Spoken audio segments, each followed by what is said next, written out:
राधे राधे सगळ्यांना. चला बघूया आज आपल्याला भगवद्गीतेकडनं काय संदेश आहे.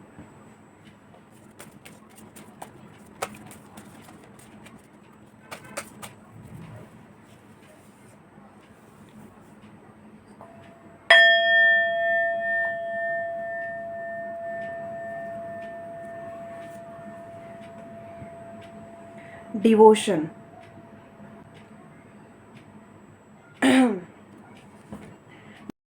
डिवोशन डिवोशनचा आपल्याला मेसेज आहे. डिवोशन म्हणजे काय की एखाद्या गोष्टीला पूर्ण प्रकारे तल्लीन होऊन जाणं.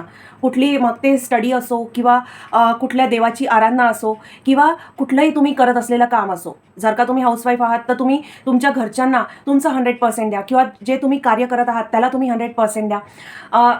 एकाच टाईमला जर का तुम्ही खूप सारे कार्य करण्याचा प्रयत्न केलात तर त्यामुळे तुम्हाला कुठलीही गोष्ट 100% नाही भेटणार. कुठल्याही गोष्टीमध्ये तुम्हाला एक्सपेक्टेड रिझल्ट नाही भेटणार.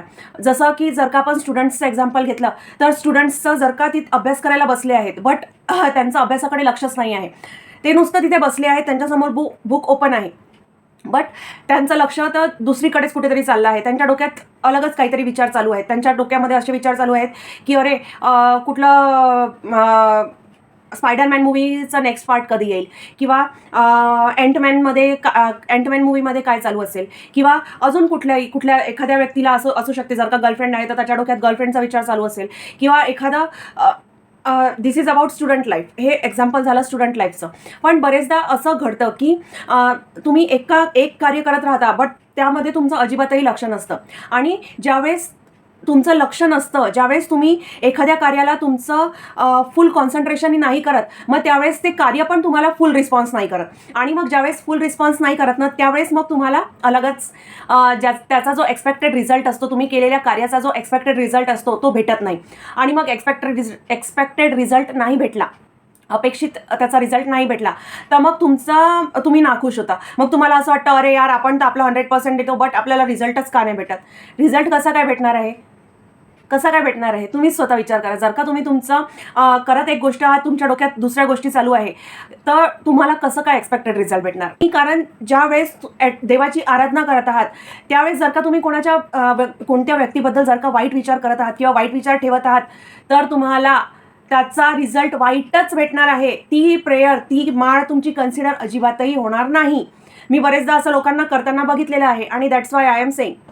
इथे मस्त तुम्ही देवाच्या समोर बसून पूजा करत आहात आणि इकडे तुमच्या पार्टनरवर ओरडत आहात.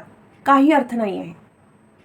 देवाच्या समोर बसून माळ करायची आणि मग तुमच्या घरची जी लक्ष्मी आहे तिच्यावर ओरडायची. मग तुमच्याकडे लक्ष्मी कशी काय प्रसन्न होईल. नाहीच होणार आहे लक्ष्मी प्रसन्न.